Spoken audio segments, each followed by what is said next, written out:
Hey, how's it going? Today I had the honor of doing a podcast with my friend John Victoria. John Victoria is a SEO agency owner based out of Washington, D.C., but he recently moved to Southern California. I met John a couple of years ago while traveling the world with a group called Remote Year. John and I hit it off pretty quick because we have just so much in common, which you'll see in this podcast. I really enjoyed this opportunity to speak with John, and I hope that it adds or sheds some light on how SEO and digital marketing works and is also entertaining at the same time. If you have any feedback or comments, please leave them in the comment section below and enjoy the show. All right, welcome to my podcast. I'm here today with my special guest, John Victoria. John Victoria owns Polianna, which is a SEO company out of Virginia. And I'm going to be asking John about anything and everything I can think of. Oh yeah, hit me with it. I'm excited, Chuck. Right on. So a little background. John and I met while traveling with a group called Remote Year. Remote Year, I think, used to be a company that they would take remote workers and drop them in a different country every month for like 6 to 12 months. And so John and I spent a lot of time together in Vietnam, Thailand, and Japan. Mm-hmm. And it was an awesome time. I really enjoyed getting to know you during that time. And you've also been an inspiration for me in my own business because you've been a few years ahead of me, it would seem, at least in revenue numbers. So thank you for that. No problem, Chuck. And I'm very, very grateful to know you as well. Like, I didn't know who to expect on that trip, and I'm very glad that I was able to find like a very like-minded, kindred spirit on the path to business growth as well. So such a great experience. Awesome. Thanks for that. So let's start out with just getting to know you a little bit. So where did you grow up? How did you make your way into the SEO world eventually? Yeah, so the way I grew up, I was a Navy brat. My dad was a career Navy for 20 years. And so growing up, I actually had a very nomadic spirit just as a kid. Every 3 years, I moved from country to country, state to state, following wherever the Navy sent my dad. And so the interesting thing about that was, as I've, moved from place to place, I, was able to pick up different perspectives and learn about different people. And, as a kid, I got into personal development as one of my favorite interests. And so when I was in high school, I remember getting into personal development and I began thinking about, a lot of these guys are posting a lot online and they're getting themselves out there. And so I love the content, but I was trying to understand the mechanisms behind what is it they were doing. And so I began stumbling into like digital marketing and, like people building websites and stuff. And so in high school, I built my first WordPress blog. I was learning about, email marketing and like how do you write copy and creating video content. And so that was like my first foray into the digital marketing world. And then fast forward, I go to college, went to the United States Naval Academy. And, I mentioned earlier, my dad was career Navy for 20 years, but honestly, I was there mostly for my parents because, for me, they were like, hey, you got into this really good school, like you should go there. It's the Navy, follow in your dad's footsteps. But my heart wasn't really into it. And so the entire time I was there, a lot of the knowledge that I picked up in high school about learning about the internet and personal development, I started digging into it. And so I believe it was my junior year, I'd stumbled on a course online on how to do SEO. OMG Machines is what it was called at the time. Fantastic people, fantastic coaches.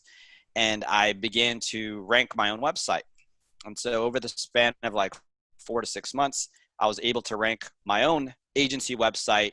I think it was #1 for like Alexandria SEO Expert, which is where the company was based out of. So I was like, all right, well, if I did this, then possibly I could, just do it for other businesses. And so I ended up dropping out and then starting my own company, Polianna.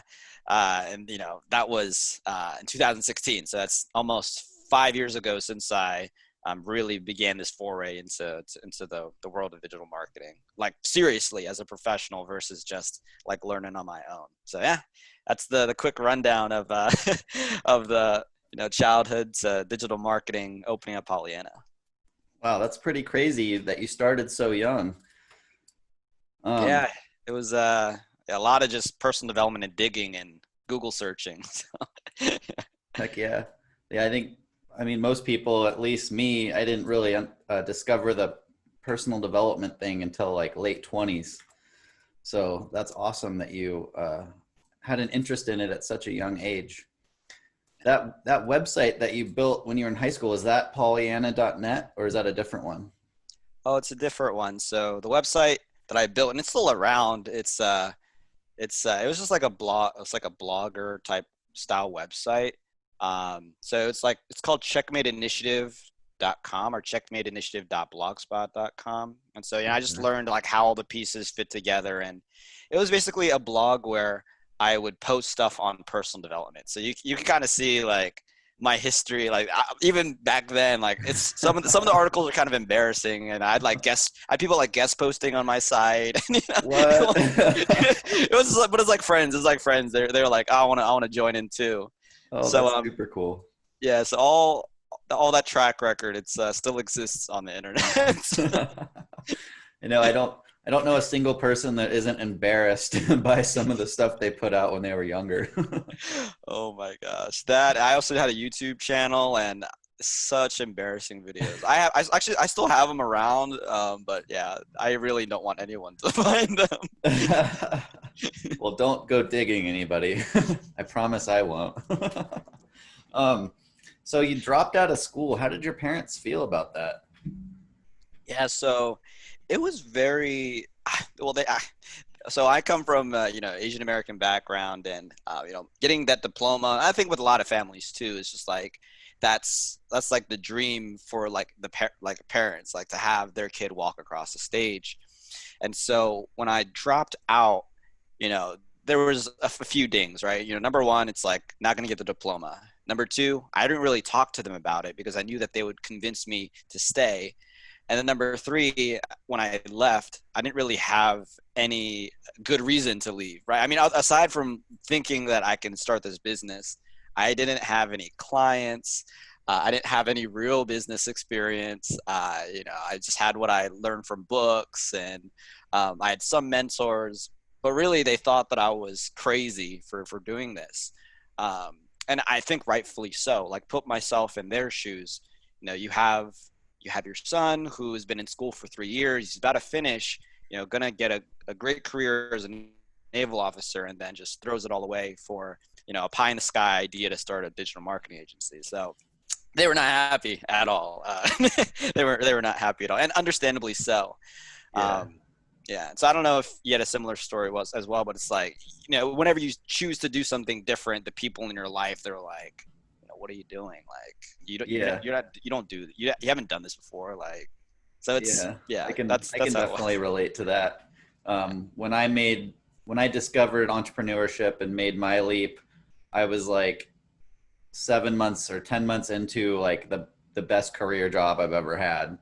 And I did the same thing that you did, kind of. I just quit, didn't have any clients, didn't have anything. I just knew that I would eventually. So I was like, why wait? Yeah, exactly. And for probably up until like a year ago, most people in my family are like, cool, so when are you going to get a job? Mm. And at that point I was already making more than I ever had in a job. So I knew that I made the right choice, but I think still, like, my grandma doesn't really understand what I'm doing. So, have your parents come to embrace what you're doing? Yeah, surprisingly, they have. And I think they started to realize that I was on a good path when you know at the time I was still living at home, and so I would have clients like mail me checks, and so they'd see me open the checks up, and it's like, wow, there's some good money there's some good money in these checks. And then I'd also share with them stories about how I was going to all these events. Being in the DC area, I got invited to a lot of events, galas, balls. I was also volunteering a lot, and I was being invited to places like sometimes the White House, sometimes,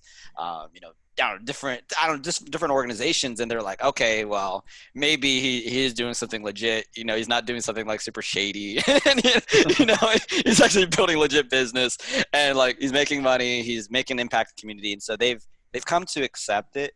And, my parents tell me when they talk about me to other people, like they actually tell the story. They're like, he was in the Naval Academy, but he had a different passion in life, and now he's doing really well, and we're happy for him. And so they've really, shifted in the past from being like, wow, why'd you do that, to, wow, I'm so proud of you that you did that. And I can't wait to see where you go. So it's been a journey, but I'm happy that it's changed for sure. Heck yeah. I'm glad to hear that. And, I'm sure the checks helped a lot. Oh yeah. It's kind of the same thing with my grandma, because I have my business address. I use a mailbox at her store, and so she sees a lot of the checks come through, and she always opens them because she's nosy. And she's like, "Oh, you're rich now." It's like, working on it, Grandma. That's awesome. I'm happy to hear she's coming around too. So let's just for a second pretend that you would have stayed in the Naval Academy. What was your path in that direction? Did you have one? Yeah, so before I left, I was supposed to have an internship at the NSA, actually. So I was, prior to that, I had been doing I did the polygraph test. They were doing I was going to get like top secret clearance in order to go into the NSA. And so my ideal path was to enter, that field. I think it was like information warfare. So it was like, going because I was double majoring in computer science, information technology. So I was supposed to go into that world and, be I guess a hacker for the Navy. That's what was my goal, or something around that.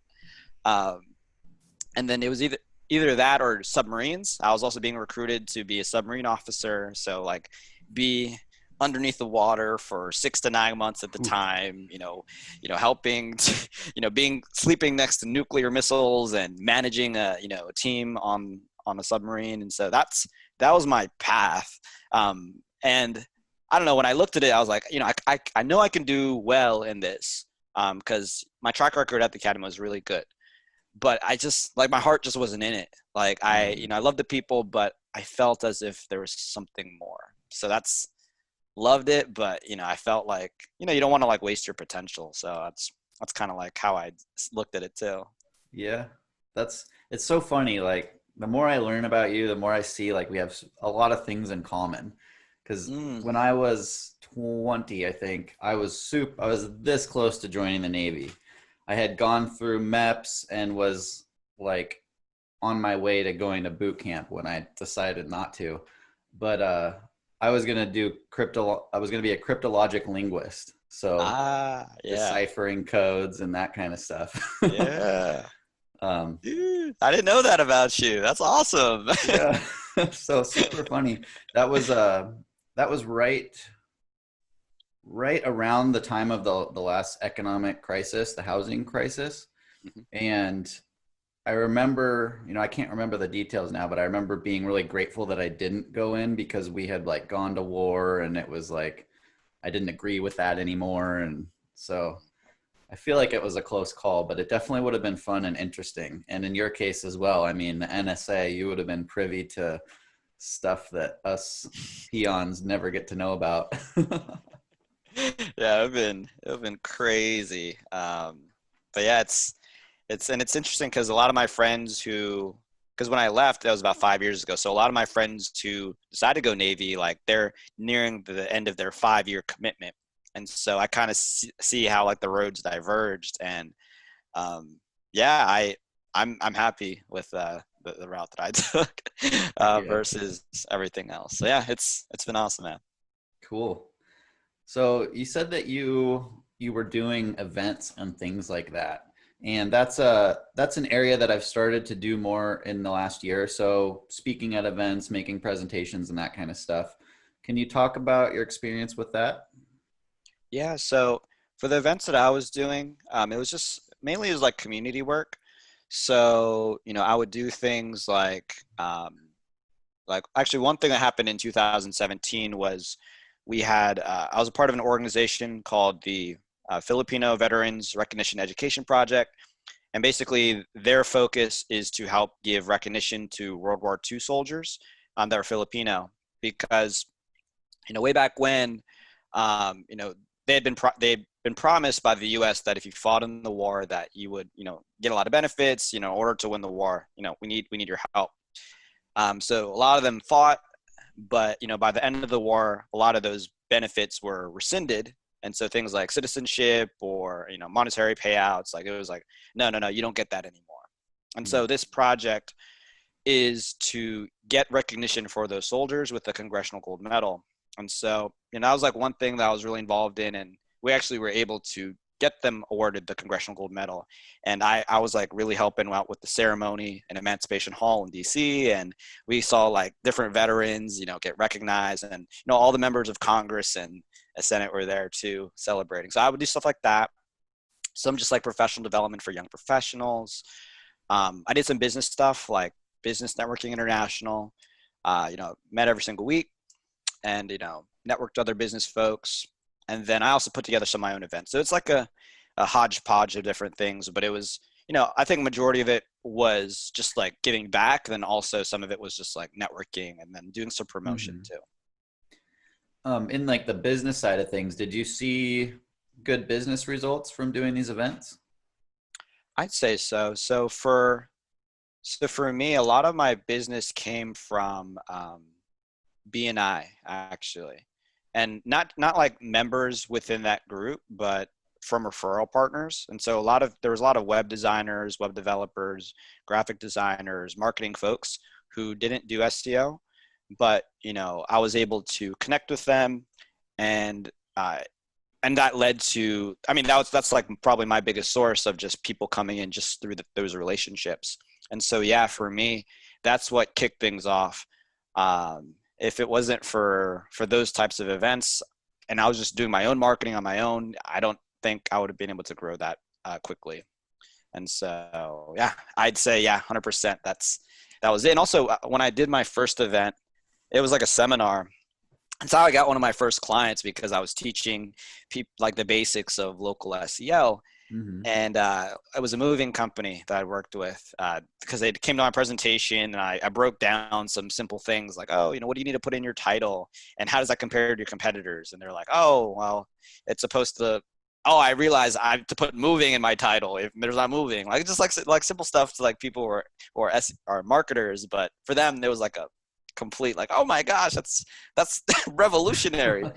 And so then, that event also led to like business as well. So it was a combination of those two. Very cool. Do you still do BNI and do these events? I don't do BNI as much because it was, I guess at the time it was becoming very time consuming for me. So that's why I don't do it anymore. But I've joined some new groups. One of them is EOA, so Entrepreneur Organizations Accelerator. And their goal is to take businesses to the 7-figure mark and beyond. And once you break out of that accelerator, you can join EO, Entrepreneurs Organization, which is only for businesses above the 7-figure mark. And so I'm doing that. And they meet on a monthly basis. And it's fantastic network of people. I just joined a month ago.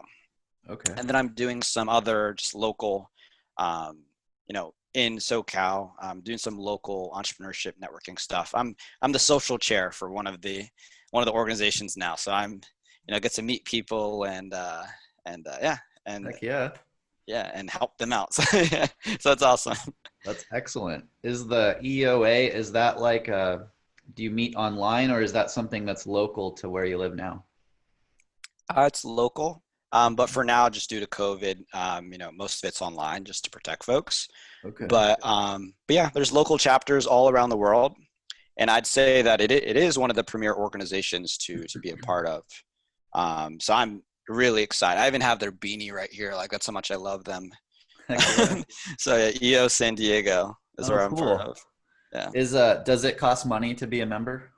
It does. It's about I think it's about 3,000 to join and be a member. And then what you get out of that is monthly masterminds. You have quarterly sessions where they also invite these really big entrepreneurs to teach different things. And then there's also a bunch of random social events where not only the accelerated people you get to meet, but you also meet the actual EO members. And these are like really like top level entrepreneurs. So it's like really cool because you all think similarly.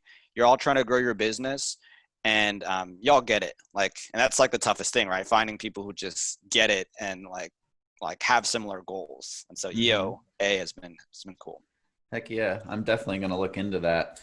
It's just been in the last year that I started my first mastermind. So I'm in a group of 7 people. We meet every 2 weeks online.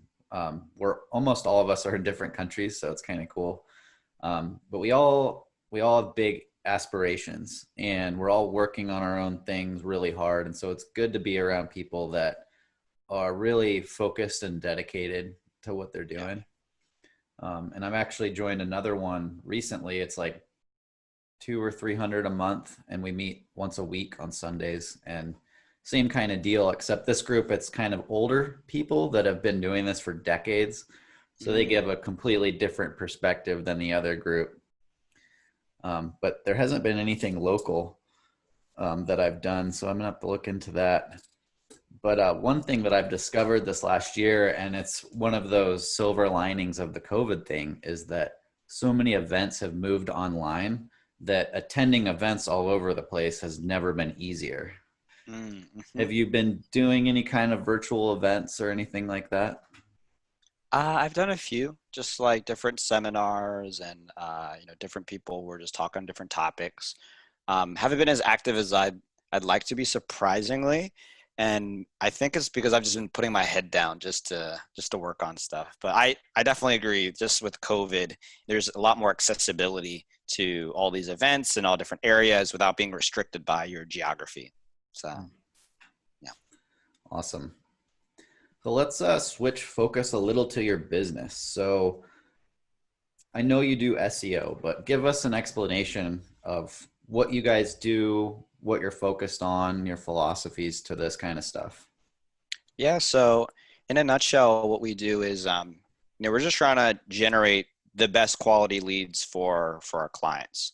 And so the way that we found it to be best is through search engines. And the reason why is that, above any other platform, like you kind of know where someone's head is at, right? If someone's on Facebook or if someone's on Twitter or Instagram, they're not necessarily thinking about or have a goal to solve a problem that you can solve, right? So if you're on Facebook, I don't know, for me, I'm looking at like a cat video, and then all of a sudden I see like, I don't know, an ad on, I don't know, some new app. You're kind of like catching me like when I'm thinking about cats. So I mean, maybe I sign up if you can strike my attention up, but if not, too bad.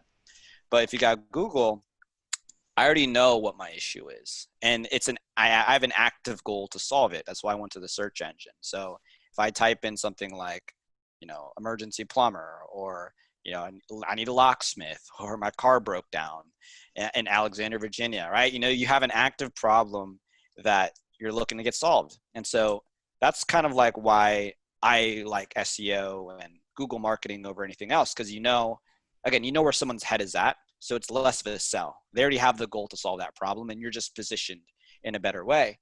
And if one of the biggest companies in the world recommends you as one of the top companies to go to, then that also gives you another psychological advantage, possibly that, you are one of the top companies, maybe you can charge a premium, maybe it says something about the quality of your service, so conversion's easier.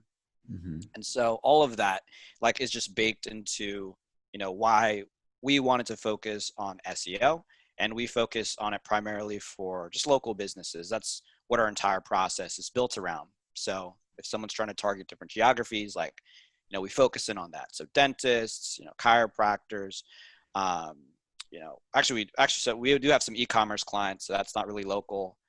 Moving companies, plumbers, HVAC, opticians, like a bunch of just random clients. But it's really the same framework of local SEO. Get in front of people when they're looking to solve the problems that you solve, instead of like Hmm. the other way around, like trying to convince someone that they need to solve that problem. So that's kind of like been our approach. Okay, cool. So you don't really have like a one type of business you focus on, just any local business is a good customer for you. Recently, we've been niching down more into home services, just because looking at our client portfolio and who we can best serve and the best results we've gotten, it's usually for folks, in that space. And so, if you go to our website now, Polianna.net, Polianna.net, you'll see all the language on our website is trying to speak directly to like um, residential contractors. That's been our siloing in down. Yeah, so that's been a major change over the last year for sure. And how's that going so far in the last year? Have you noticed a difference in your ability to get clients, ability to produce results, that kind of stuff? So the way that we had done it, and I think it might be more due to the method versus the niching down, is that we had done out we had I built a small outbound calling team during COVID. Um, and so, we had very language specific scripts. We were just reaching out to HVAC owners across the country. And so I forget how many calls we've done. I don't know exactly the number of calls that we did, but we had about 5 or 6 different people on the team. Um, and it didn't work out as well as I had wanted it to. And like, just to be transparent, we spent probably around $9,000-10,000 on like the callers, the lists, scraping, the admin work, and we got like one deal out of it, which is gonna just like cover the cost of it. Uh-huh. So we learned a lot for sure, but that's why I say it's not. I don't think it's due to the niching down. I think niching down works really well. It's just that maybe the way we approached it was not the smartest way. So yeah, Yeah. that's kind of what happened. I can relate completely because we've recently been doing like a new cold email campaign. Mm, And when we initially tested this like a year and a half ago, we got like over 50% response rates. This time we have 0% response rates. So, it's just one of those things where in business, you just got to try things and test things. Sometimes they work, sometimes they don't. yeah. Um, what are some of the major things that you learned in this campaign? Yeah, one of the major things that we learned, which is why we changed our strategy, was, we're kind of going into it without having, you know, we don't have any in, right? It's just like straight cold. So you have to be really solid on the phone. And I think one of the issues we were running into was that we had not built out our own online presence. And so, very naturally, when someone calls you and you don't know their company, you're going to look them up.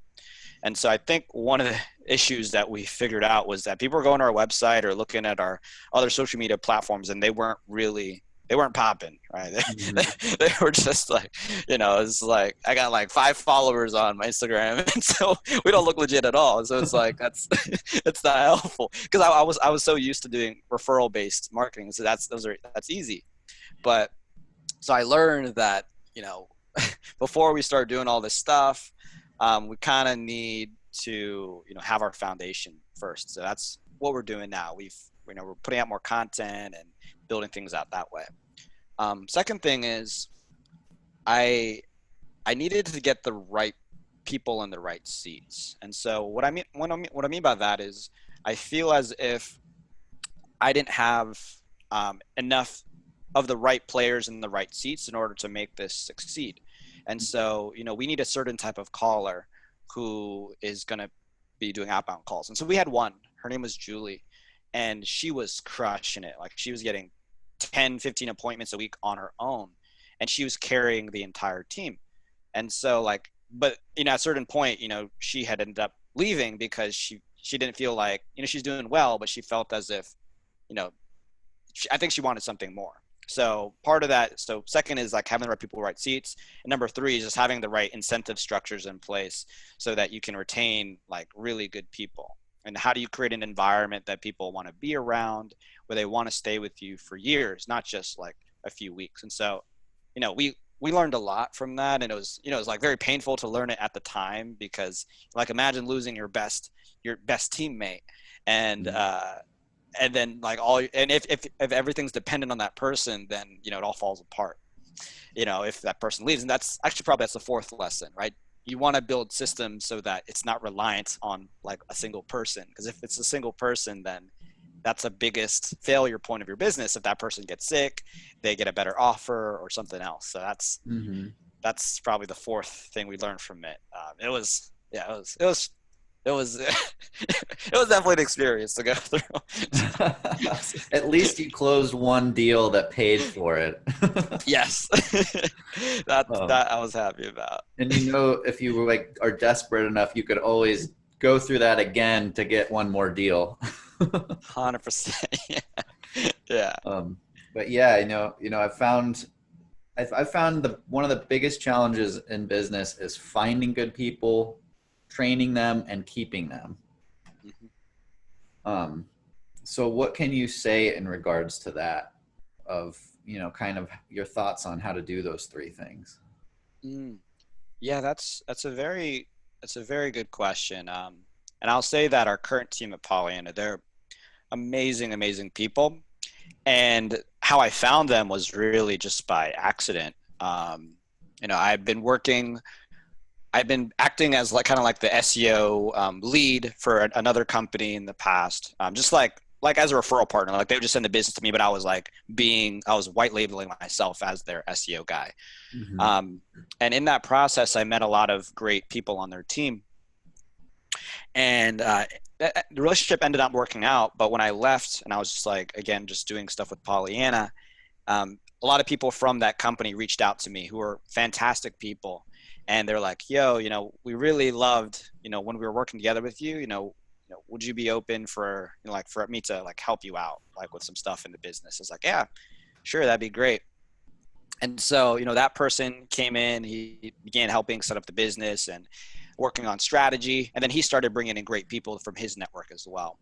And so to answer your question, how to find great people, it's tough for me. It's all just, for me, it was all referral based and through our network chains. But then to train people, that's a tough one as well. And so we kind of need people to be at a certain level, right? To fill a certain role. Like if it's a web developer, they already need to be at a certain level in order to, to be working together. Or if it's someone who's doing admin, they need to be at a certain level already. And so it's tough to I don't know. It's tough to what we do is we buy courses for the team to help train them up, but we need them at a certain level already. And they're really more what we're looking for, which is not something you can train. It's just having the right attitude, right? So, it's hard to, I think you can buy courses and people can learn that in order to develop the skills, but if they don't have the right attitude, right, they don't, I've had, teammates who didn't meet our core values. Like one of them is integrity, and, they're doing things that were just out of integrity. So, couldn't work with them. If they're not results oriented, they're not accountable, not proactive, those things are harder to train. You can create incentive structures in the business to, reinforce those behaviors, but, you kind of just need people to be at a certain level already when you meet them. And it makes things a lot faster. And then I guess to retain, for me, I think it's really just about, just the general philosophy or the framework of the business and the culture. For me, I don't call the people who work for Polianna employees. I call them team members because, that's how I look at the team, right? It's we're working together and everyone has a choice to be there. And so that's part of our culture. Another thing is that we always say to wrap it, that's our 5 core values. And so we will hire, we will reward, we will reinforce the 5 core values every single week. And, the conversations that we have and the conversations that are not being had with me, we are just always talking about our values. And so, I guess for retention, it's more than just pay is part of it, but it's what are the values that you're reinforcing within the business? how does everyone feel working together? Like, does it feel like a cohesive unit, or do people, is like a toxic culture? Do people feel like they actually care about each other? We don't want to be working with someone and it's just like, I'm just here because this is a job and I'm trying to get a paycheck. No, that's okay in like some organizations, but not for us. Like we want to care for each other. We ask each other, how's your day going? Like even before anything, like, hey, how's your day going? Like, how's your weekend? Like, what's going on in your life? We have one-to-ones, like, what are your goals? What are your aspirations? And sometimes I tell the team, like, as I think baked into the culture is like, we just care for people as a whole. I tell them, in the future, if you decide to leave, that's okay, because I want what's best for you in your life. And so right now it's a good fit. But I don't want you to like diminish your dreams or diminish whatever, even though it's going to hurt me if you leave. It's like, I care for you as a whole person, not just for the work that you can do. And so when it comes to retention, I think it's all of those and more that, create something that, people want to be a part of, and they actually do bring the best of themselves to the table. And so that's because for me, like the team is so amazing. It's grown, and it wouldn't have been without them. And so I think, but for me, that's what I focus on. It's like, how do you care? How do you create an environment of care and compassion and love for everyone? And well, at the same time, being tough love sometimes if performance is not there. But that's kind of like my philosophy behind, I guess the three areas for a company. Sorry for a long-winded answer.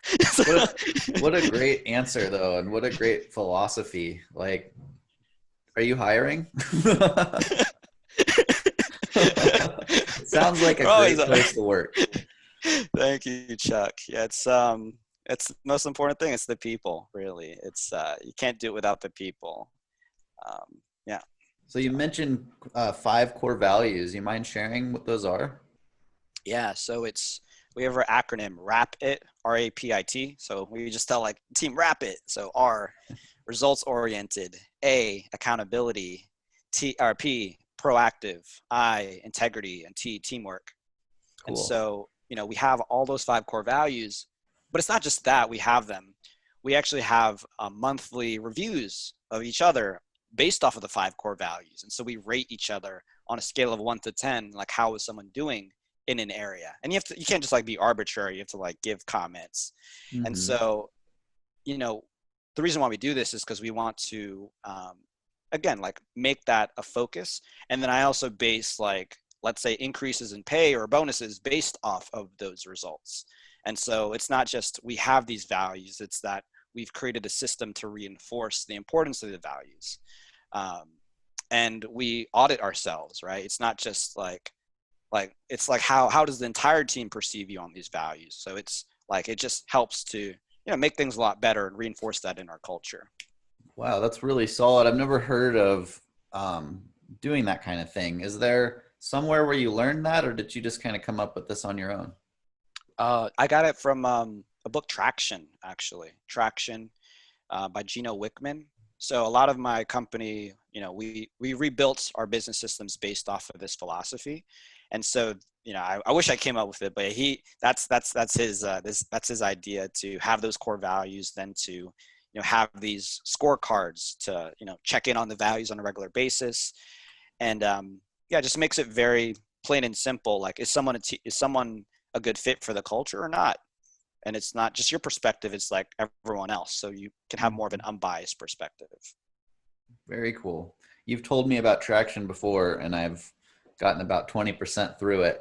But I think I need to finish that so I can build a better culture in my own company. Yeah, it's probably my number one like business book recommendation for like scaling and growing a company, for sure. It's made a huge difference for us. So. Awesome. Well, it sounds like your company is a great place to work, and just based on the fact that you've been growing year over year, I'd say that it's working. Let's talk about the customer side of things. So for your particular customers, how do you explain to them, or why do they think that this is an important thing for their business? So for SEO specifically, a lot of our customers, they might come from, let's say our HVAC guys, right? They come from a place where they've used Home Advisor, Angie's List or Yelp in the past, where, they're getting these leads, and, these leads get sent to 5 or 6 other different contractors, and they're just like, what the hell? Like, these leads really suck. And, they're just trying to, bid on price, and they just really hate those types of leads. And also it's going through a third party. And so it's like, it's not their own asset they're building. And so a lot of our customers, they want to do SEO because, one, they're getting exclusive leads. Number 2, they're building their own business asset, which is their website and their rankings. And number 3, it's going to generate those qualified phone calls. It's not just like someone random. Like, it's like someone who found you for a Google search who's having that specific issue at that specific time. And so, so from their perspective, it's like having higher quality like leads, and also just having a more sustainable lead flow. You're not paying per phone call, you are paying for SEO the service, and then you're expanding the aperture for how many people come in. And so people like that. And people just like organic marketing, right? They don't, for a lot of our customers are like, we don't want to do ads because, I don't know, they just don't like it, or maybe it didn't work for them. I don't know. But, that's why they like SEO, because it's like, it's a little different. It's not, you don't have the ad thing that's there. It's like, it almost, it's like, oh, you got there on your own. So they like that type of positioning too. And then aside from that, why us?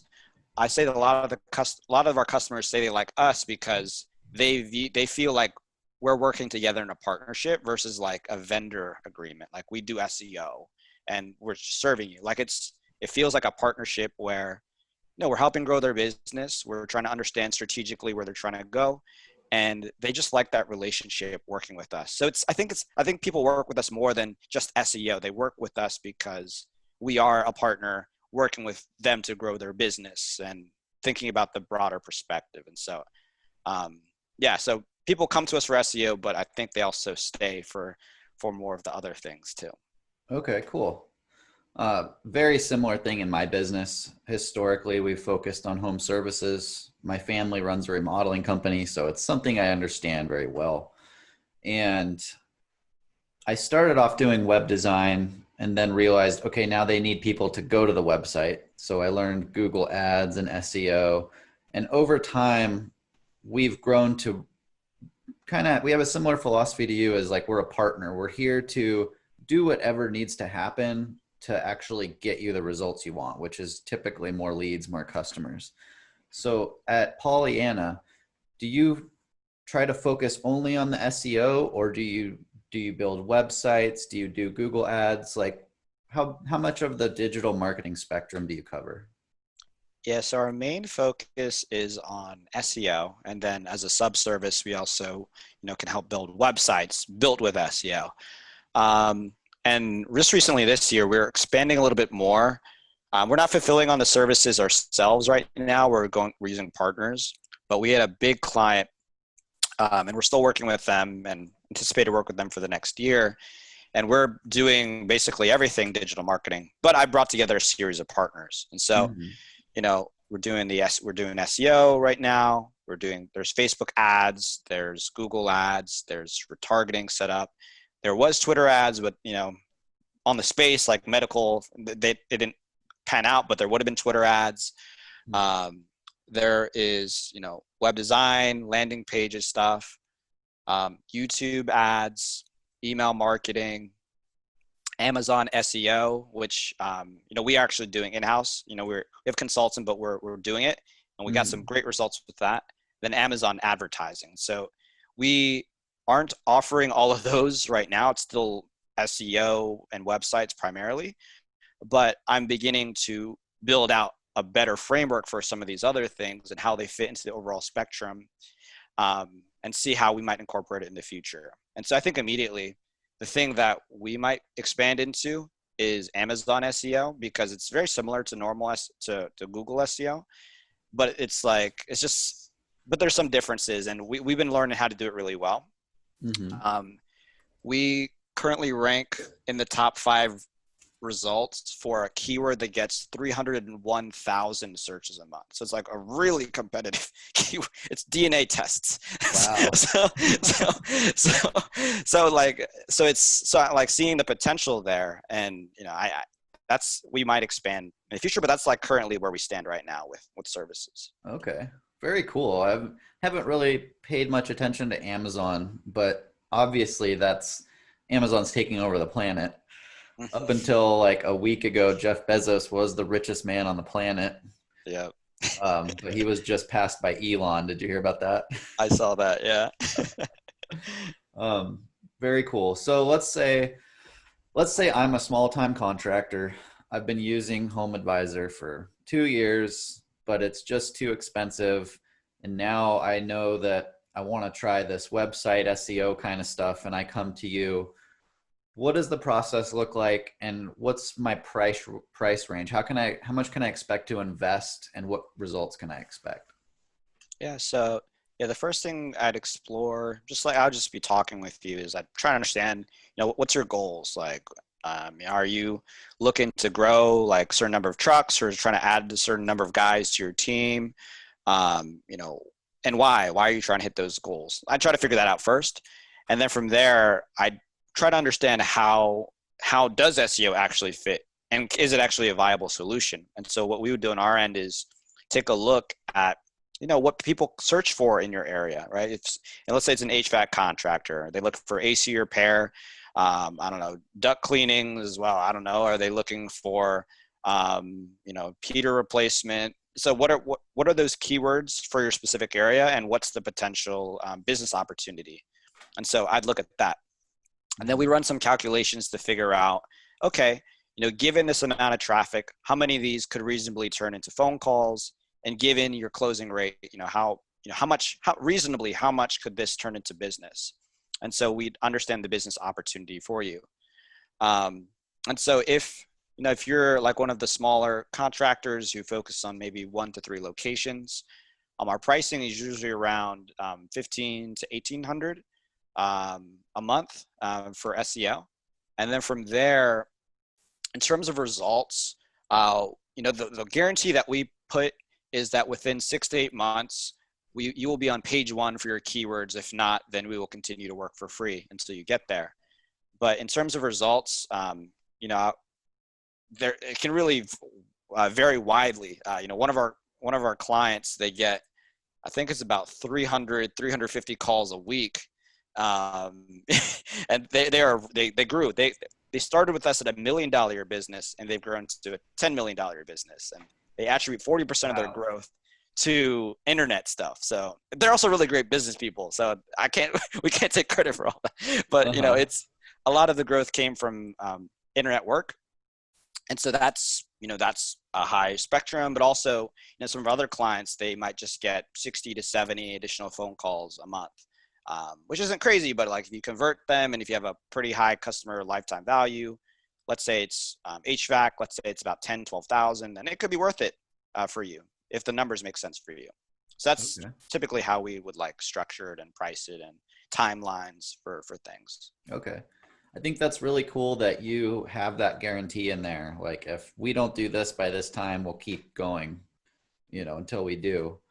That's something I think that the SEO industry lacks a lot of times is, people will invest for like a whole year, and then at the end of the year, they have no idea what they got for it. They're still not getting phone calls, and they think SEO doesn't work.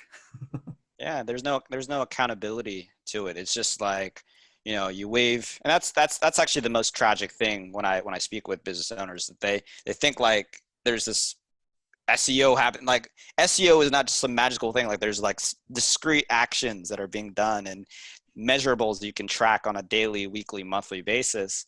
And that's part of why I just love talking with business owners, just to educate and to help them understand, and to also give them reassurance, right? If we give them a promise, then we're either going to meet it, or if we're going to work for free. And that's it. So cool. I do a similar thing. I like yours better, so I'm going to start doing that. But I usually say, like, if we don't get you if we don't see an increase in your calls and stuff after 6 months or whatever months, I'll give you your money back. And I try to make it clear, like, I'm not trying to take money for nothing. You know, this is an investment that should provide a return. And if it doesn't, then you shouldn't have to pay for it. And I'm confident doing that because 99% of our clients see great return and much less than that. So it's okay for me to say that business wise. Oh yeah. So the majority of people I talk to, particularly in home services, are a lot smaller than that. Like my family's remodeling company, for example, we get about 5 appointments per week, which is probably about 3 times as much as we need. It's too much. So what do you have anything for customers that maybe 1,500's a bit too big of an investment? Right now, what we would have is we do have some one-time packages where, you know, let's say that there is a contractor in a city that's pretty small or not very competitive. And so, you know, what we can do is we have this package where, you know, we do all the keyword research, we set up their website, we set up their analytics, you know, we do a lot of the optimizations, we help restructure the website, and then we do some link building so that, you know, you can get, it's like a one-time payment, and then you can begin to generate traffic and have a plan, you know, moving forward for your business. That's custom. It's not just like, you know, it's not like a template thing. It's like, it's custom for your area, for your keywords, for your business, for your website. And so we do that. And then one thing I'm hoping to do in the future is I'd love to put together some course, just like a training thing. I haven't been able to put it together, but I think that's one of the goals this year, or to partner with someone that to have some course for contractors to do their own SEO. If it's too big of an investment, 1,500, you know, why not a one-time for, I don't know, let's say 500, 1,000, or 1,500, and they can train their office staff, or they can do it themselves, the SEO. So that's in the future though, a plan. Very cool. Yeah, like the majority of our SEO customers they only invest about 500 a month on average.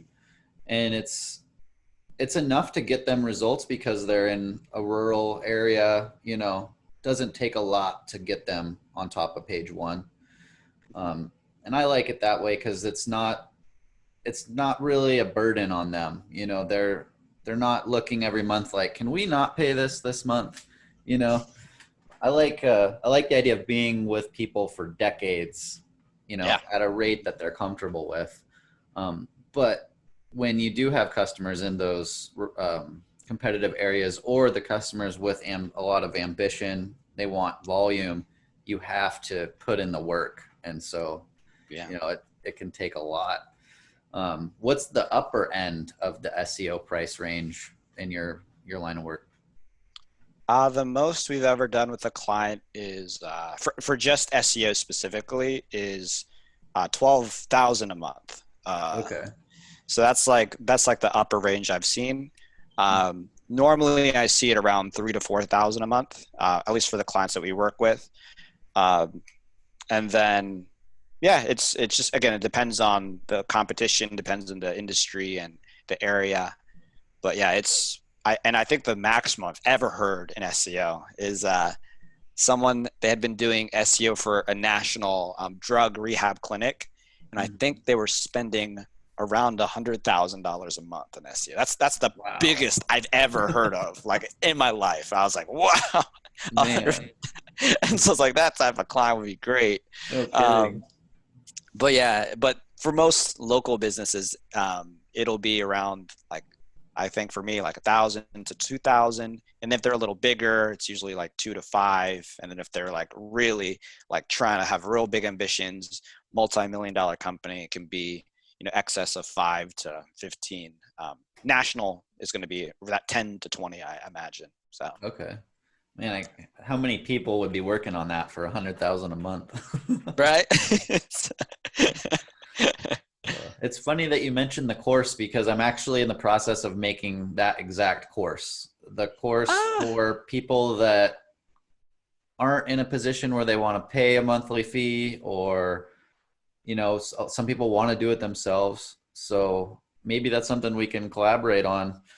I'd love to, yeah. But I was I'd love to. thinking We can do same case price studies. range and everything, 500. Yeah, and I was also going to say, you know, like if you buy this course and you go through it and then you decide to hire us, then we'll deduct that from, you know, the starter fee or something like that. That's So awesome. the overall goal is just to help more people get Yeah. get in control of their own business.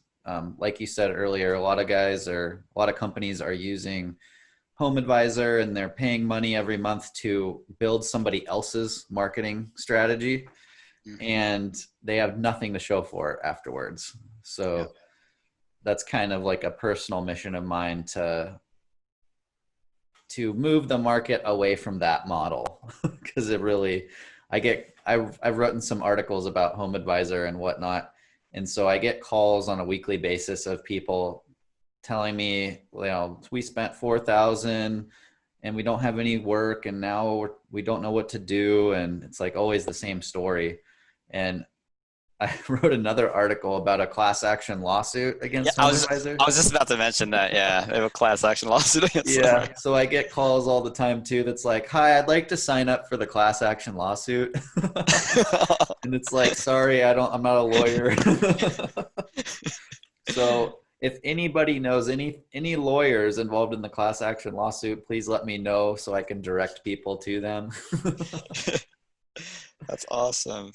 Oh man, but yeah, I'd be down to work on the course with you if if you want to. We can build an outline, and yeah, it'd be cool to collaborate because same here. It's like I talk to all these small business owners, and they just need some help, and they just need some like knowledge that actually it reflects reality, not just like some random course that would just spin up online, so that they can make the proper decisions, right, to implement in their business or to work with someone, because it's like actual, like that's actually how things happen within the industry. So Mhm. I'd be down for that.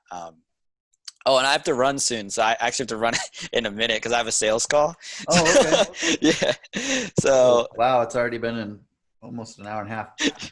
All right, well, thank you for doing this. I really appreciate it. It's been really interesting to talk to you, and I hope it's valuable for our listeners.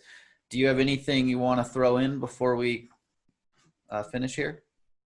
um, nothing. I think the only thing that I would want to say is just, if if you're watching this and you're a business owner and you are, fighting the good fight, you're in the arena, proud of you. And I hope you, and I wish you the best success, because it really does take a certain type of person to, start and to build their own business and to, do it day in and day out. And so, we're with you.